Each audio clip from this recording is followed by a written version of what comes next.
First, you talk about the injustices which prevail in the so-called communist countries, and then the free societies which exist in the capitalist countries and the wealth that has been created there. But you restrict your arguments to the Western European countries, the United States and Japan. What you fail to point out is that most of the countries in the world are capitalist. That is, the means of production are owned privately, or the accumulation of wealth is privately accumulated. Most of these countries have severely repressive governments, and most of them suffer from huge unemployment rates, hunger, and poverty. If we look at India as compared to China, which has twice as many people, and under its system, the Chinese system, has been able to achieve things for the masses of people which India could not even consider. The same thing goes... Would you come to your question, please? How about? Just two more points, because excuse me, I'd like a little bit of free speech myself. That's okay.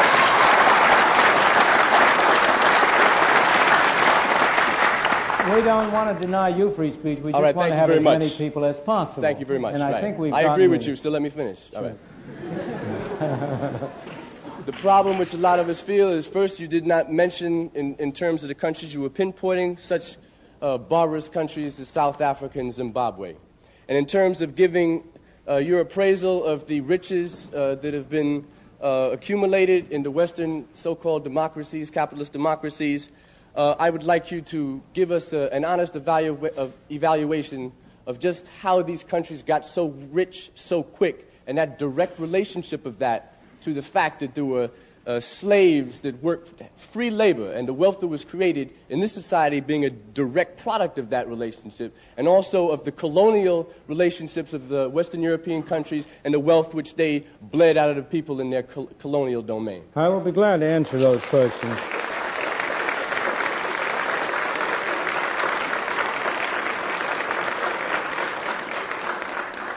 First of all, there's a sense in which every country in the world is capitalist. Soviet Union is capitalist.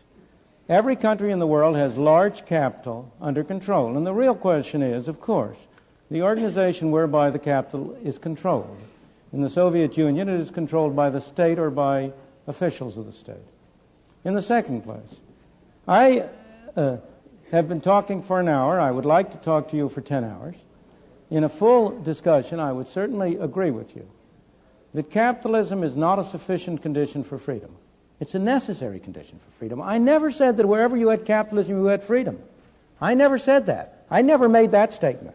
I made the opposite statement. Wherever you had freedom, you had capitalism.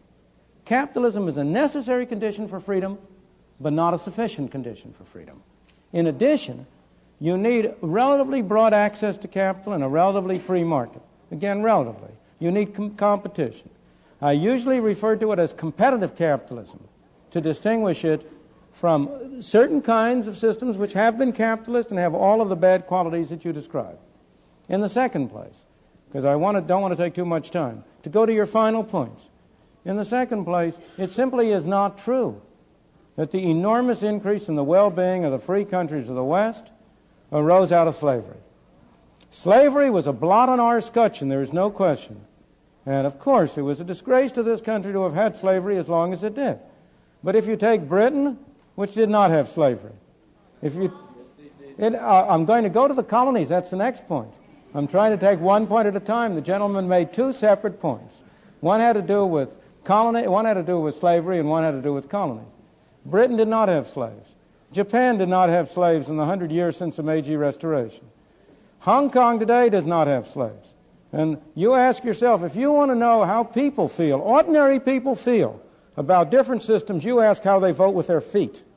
And you ask whether it's Hong Kong that has to put up police to keep people from Hong Kong going into China, or it's China that has to put up police to keep people from China going into Hong Kong.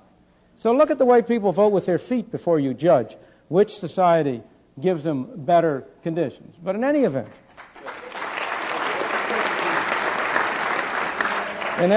let me go to the final point of colonies.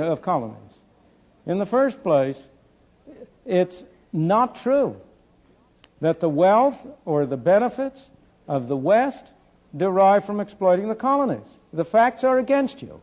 The reason why you say that is because it is so hard for people to get out of the notion that life is a zero-sum game.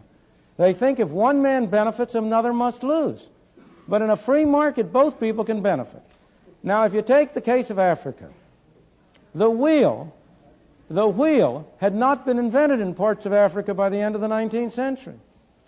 The number of people in Africa and their average conditions of life in Africa have grown enormously as a result of their contacts with the West. Don't know your history, sir.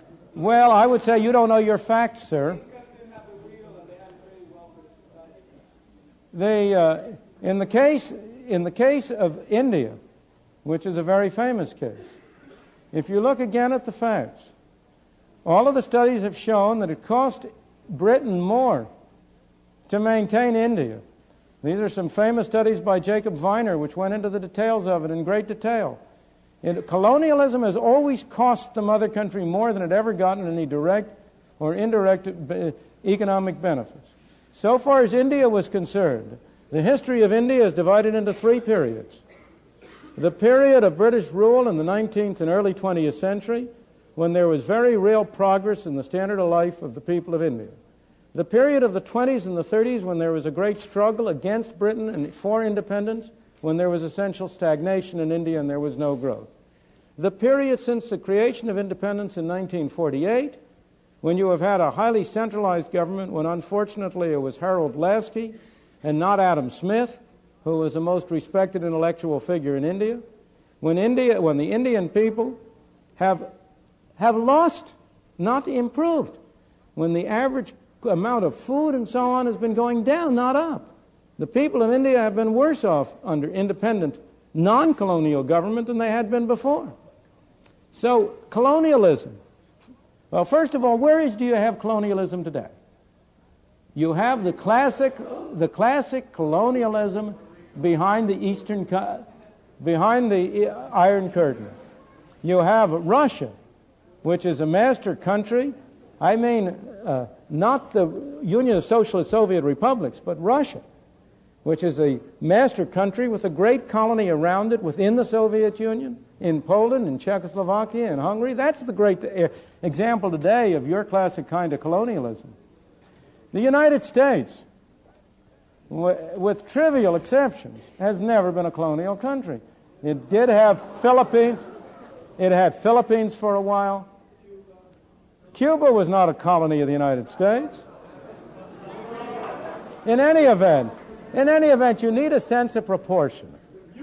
In the period between the revolution in 1776 and 1898, the U.S. had no colonies. And yet the U.S., that was a period of the greatest growth and the greatest economic development of the United States. Mexico? Your question.